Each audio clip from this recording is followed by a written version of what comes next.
Flask is dead. Okay, no, it's not dead. But if you're starting a project today, in 2026, I dare you to give me one reason to choose it over FastAPI. I couldn't, and I tried, because I spent 2 years building with Flask. Last month, I replaced an entire Flask project with FastAPI.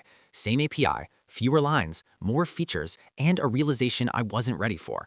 I had spent years building infrastructure when I should have been building products. I'm going to rebuild that project right now. Timer on screen, complete API, auth, validation, autodocs, async, error handling. But if you're wondering why my setup takes under a second when yours takes 30, that's a story for the end. Every feature Flask needs a plugin for, FastAPI has built in, but you already suspected that, or you wouldn't have clicked. What you don't know is how it feels, because I spent 2 years installing extensions for validation, for docs, for auth, for serialization, convinced that's just how backend works. It wasn't, and I'm going to prove it in real time. Timer starts. No virtual environment activation, no requirements.txt. One command. Let's write code. Notice what I'm not writing. No validation code, no serialization logic, no documentation. Speaking of which, I haven't written a single line of documentation, not one comment about the API, not one schema description, nothing. That is automatic. Every endpoint, every schema, every parameter documented and interactive from type hints alone.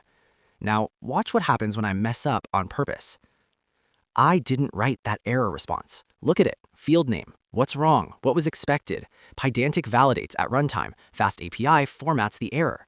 In Flask, that's 25 extra lines per endpoint, minimum. Here, it's free.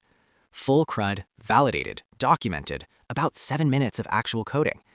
This next part is where Flask starts to genuinely hurt in production.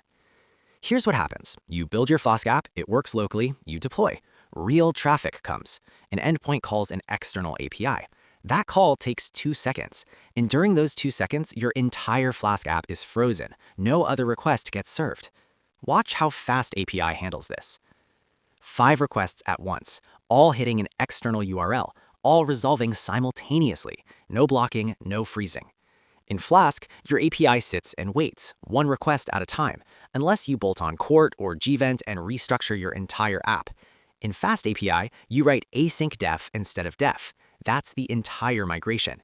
Async in Flask is a retrofit. In FastAPI, it's the foundation, and the difference shows up the moment your app faces real traffic, not during a tutorial. Before I show you the code, look at this. That button appeared automatically. I didn't build that UI. FastAPI saw my security dependency and generated the auth interface in the docs. Here's what made that happen. Under 20 minutes, full CRUD, validation, interactive docs, async, authentication, error handling. 1/3 of the code, 1/10 of the time, and it runs about 4 times faster under comparable load. Here's what took me way too long to understand. The difference between Flask and FastAPI isn't performance or features. It's what the framework teaches you to think about. Flask taught me to think about plumbing. Which extensions do I need? How do I wire validation? Where does serialization go? How do I generate docs? I spent more time assembling infrastructure than building the actual thing my users cared about. FastAPI taught me to think about contracts. What data comes in? What data goes out? What are the types? Define those, and everything else generates itself. And honestly, the hardest part of switching wasn't learning FastAPI. It was realizing I had been solving the wrong problems for years. Every Marshmallow schema I wrote, every Flask API spec config, every async workaround, that wasn't me building a product, that was me maintaining plumbing. And I didn't see it because Flask was all I knew.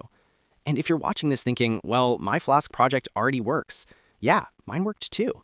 Until I needed async. Until the team grew and nobody understood the wiring. Until the client asked for API docs and I realized I'd have to generate them manually. The question isn't whether Flask works. The question is, how many hours this week are you going to spend maintaining plumbing? Nobody tells you this part. They show the benchmark, the Swagger UI, the async syntax, but nobody says it's going to feel strange that building an API is this easy and you're going to wonder what you were doing before. That part takes a minute to land, but once it does, you don't go back. Now, the API we just built, it was set up in under a second. All of it, FastAPI, Unicorn, Pydantic, ready before I finished typing the command. That wasn't FastAPI being fast, that was the tool underneath. Because here's the truth. If your tools are slow, your entire workflow is slow, and you won't notice it until you realize months